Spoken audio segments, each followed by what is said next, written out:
भगवान शिव की अंतिम परीक्षा बहुत समय पहले की बात है।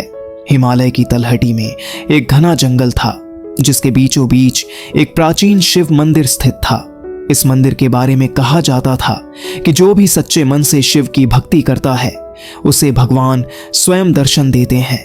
लेकिन इस रहस्य की परीक्षा केवल वही पार कर सकता था जो भय, मोह और अहंकार से मुक्त हो।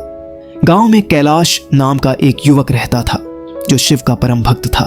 लंबे काले बाल, गहरी आंखें, साधारण भगवा धोती और गले में रुद्राक्ष की माला, यह उसका स्थायी स्वरूप था। वह हर दिन शिव की आराधना करता और उनके रहस्यों को समझने की इच्छा रखता। एक दिन एक वृद्ध साधु गांव में आए और बोले, जो सच्चे भक्त हैं वे शिव की अंतिम परीक्षा को पार कर सकते हैं। कैलाश का मन इस परीक्षा को देने के लिए बेचैन हो उठा। वह जानना चाहता था कि यह परीक्षा कैसी होगी और क्या वह इसे पार कर पाएगा। पहली परीक्षा, भय पर विजय। कैलाश मंदिर के अंदर प्रवेश करता है। वहां एक गहरी खाई दिखाई देती है जिसके चारों ओर अंधकार फैला हुआ था। जो इस खाई में कूदेगा वह मोक्ष को प्राप्त करेगा। एक रहस्यमयी आवाज गूंजती है। कैलाश का मन डगमगाया, लेकिन उसने शिव मंत्र AUM नमः शिवाय का जाप किया और आंखें बंद कर छलांग लगा दी। जैसे ही उसने छलांग लगाई उसे महसूस हुआ कि वह हवा में तैर रहा है, और जब उसने आंखें खोलीं तो वह दूसरी तरफ खड़ा था। खाई गायब हो चुकी थी। दूसरी परीक्षा, मोह पर विजय। कैलाश एक विशाल कक्ष में पहुंचा जहां उसे अपनी मां, पिता और प्रियजनों के दर्शन हुए। वे उसे रोकते हुए बोले, बेटा, यह राह बहुत कठिन है, लौट आओ, हम तुम्हारे बिना अधूरे हैं। कैलाश का हृदय द्रवित हुआ, लेकिन तभी उसने ध्यान लगाया और महसूस किया कि यह एक माया थी। वह आगे बढ़ा और मोह को त्याग कर शिव के सत्य की ओर चल पड़ा। तीसरी परीक्षा, अहंकार का अंत। अंतिम कक्ष में प्रवेश करते ही कैलाश ने देखा कि वहां स्वयं भगवान शिव अपने रुद्र रूप में खड़े थे।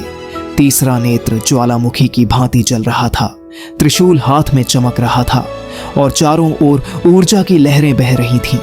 शिव ने गरजते हुए कहा, हे मानव, तू कौन है जो मेरे रहस्य जानने आया है?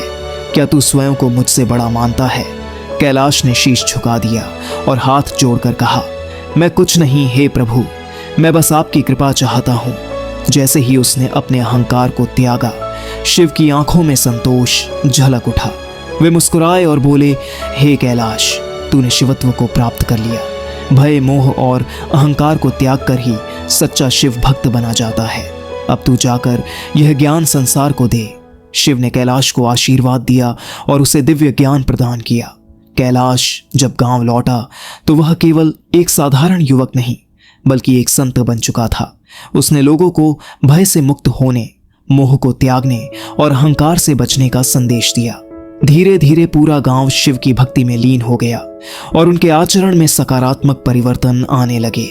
अंत और सीख। 1. भय केवल भ्रम है, सच्ची श्रद्धा से इसे मिटाया जा सकता है। 2. मोह व्यक्ति को आगे बढ़ने से रोकता है, इसे त्याग कर ही सत्य तक पहुंचा जा सकता है। 3. अहंकार का अंत ही आत्मज्ञान की शुरुआत है।